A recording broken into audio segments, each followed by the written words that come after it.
Hanoi menjadi saksi. Bukan sekadar kekalahan di papan mata, tapi tamparan hebat buat maruah bola sepak kita. Penyokong Vietnam tak perlu menjerit. Cukup sekadar sehelai kain rentang yang menghiris hati. We are tourists, not tigers.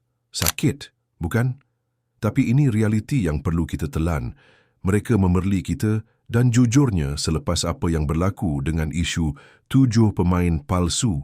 Sebelum ini, kita layak menerima perliaan ini. Kita boleh berdebat panjang.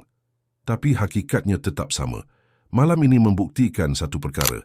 Gabungan anak jati, anak warisan mahupun naturalisasi yang kita ada sekarang masih belum cukup membawa kita ke kejohanan besar seperti Piala Asia. Kita gagal membina identiti. Kita terlalu sibuk mencari jalan pintas sehingga lupa akar umbi. Akhirnya kita tetap gagal. Jangan marah pada penyokong Vietnam. Marahlah pada cermin.